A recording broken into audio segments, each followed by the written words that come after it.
Okay, problem 10. Problem 10, consider the following function.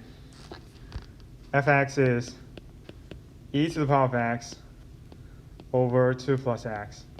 Okay, if x is greater, if x is non-negative, and its cosine 1 minus e to the power of pi x if x is smaller than 0.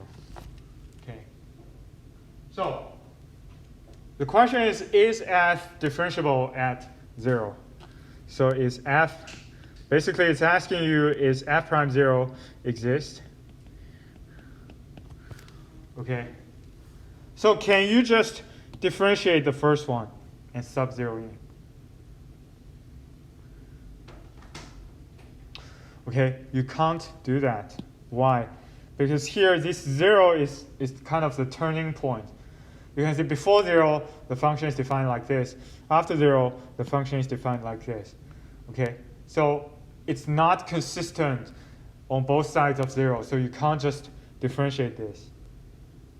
Okay, if it's like x is greater or equal to 1, x is smaller than 1, now for the derivative at 0, you can just differentiate this. Okay, it's a big difference. So then what should you do? You can only use the definition. Okay, you can only use the definition. But before we use a definition of, right, before we use a definition, what's the definition? It's like the limit f prime a is just the limit, just now what we discussed, right? It's a limit of x approaching a, fx minus fa over x minus a. So all you need to do is to get this limit, right? All you need to do is to get this limit. If it exists, then the function is differentiable at point A. If this limit does not exist, then this function is not differentiable. Okay, before we do this, because you can see, if we are doing this, it's very complicated function involved. Right? And you have to do it both sides. So we have something, we have a theorem connecting differentiability and continuity. Okay, the theorem is like this. So if fx is differentiable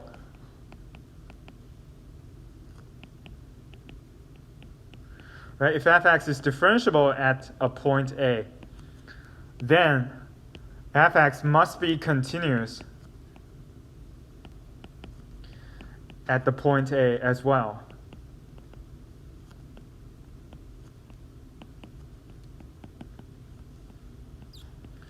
Okay.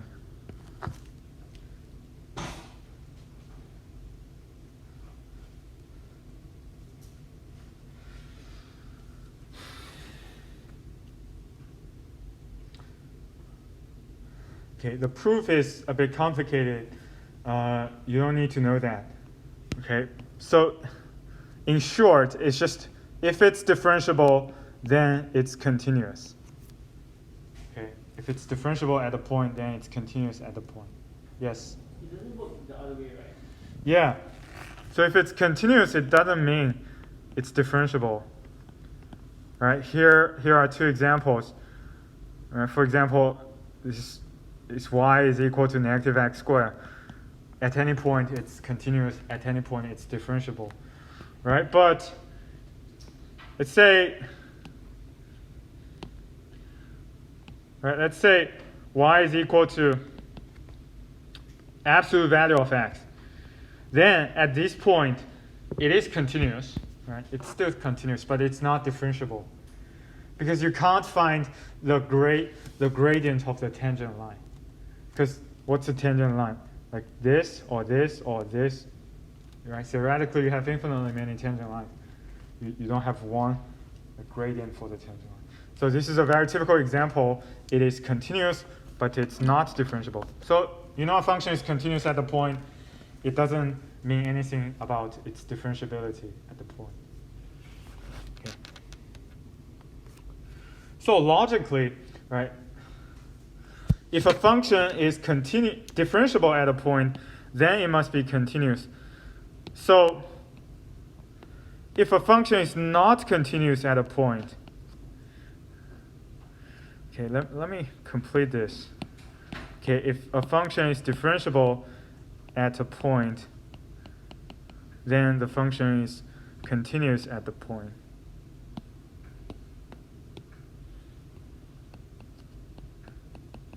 Okay, if the function is not continuous at the point,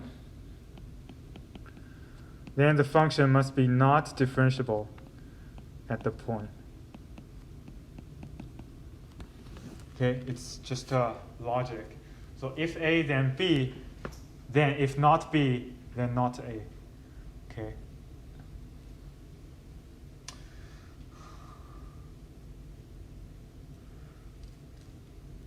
Okay, for example, if you are in this tutorial room, then you are in South Spine.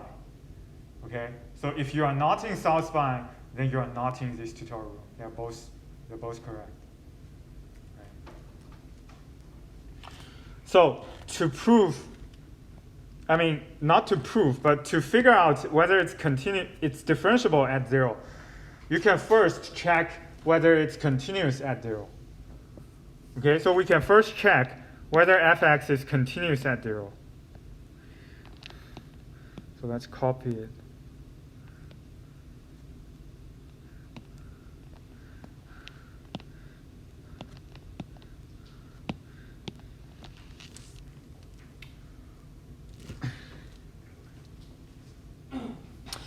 Okay, so let's check, is fx continuous?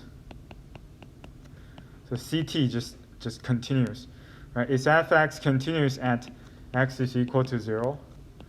So from last week, I hope you still remember, if a function is continuous, right? If a function is continuous at x is equal to a, right? What does that mean? That means fa is equal to the limit of the function when x is approaching a. Okay. So if fx is continuous at 0, you just need to figure it out whether f0 is equal to limit, right, fx when x is approaching 0. So is this equation, does this equation hold or not? Right, f0, it's easy to calculate. We'll do that later. So what about this limit? Right? Another thing from last week, I hope you remember. The limit of a function, it exists, okay, or it's equal to c if and only if, right, the limit from the left, okay, x is approaching a, right? If and only if the limit from the left is equal to the limit from the right is equal to c, right? Because here at the point 0, you can see the limit from the left, sorry, the limit from the right is different from the limit from the left. Okay. So you have to do these two separately. What is the limit from the left? When x is approaching 0 from the left. When x is approaching 0 from the left, x is slightly smaller than 0 all the time, right? So we can use this. So it's cosine 1 minus e to the power of pi x.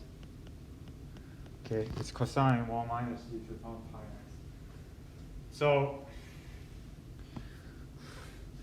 we can see when x is closer and closer to 0, this power is closer and closer to 0, right? E to the power of 0 is closer and closer to, okay, when x is closer and closer to 0, so this whole part is closer and closer to 0, right? E to the power of 0 is closer and closer to 1, right? So this entire part is 1. Then you have 1 minus 1, so this entire part is closer and closer to 0. Then cosine 0 is 1, right? So just 1. You just have to do it, step by step. Okay. Then what if your x is approaching 0 from the right-hand side? Now, what is your fx? Your fx is e to the power of x over 2 plus x. Okay, so again here you just need to do the substitution.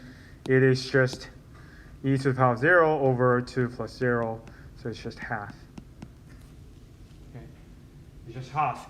1 is, right, you can see the limit from the left is not equal to the limit from the right.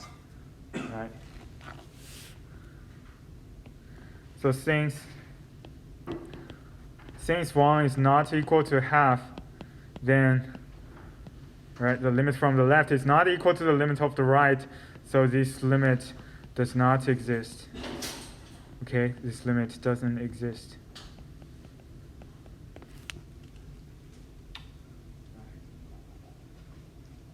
So the limit doesn't exist, which means what? Which means there's no way it's continuous. Right? The limit doesn't even exist. There's no way the function is continuous. So the limit doesn't exist, so the function is not continuous at 0. Okay, so the function is not continuous at 0, so the function is definitely not differentiable. Right? The function is definitely not differentiable at 0. Okay. So to do this question, you have to be very clear about, for example, what does it mean to be continuous, what does it mean to be differentiable, and how they are connected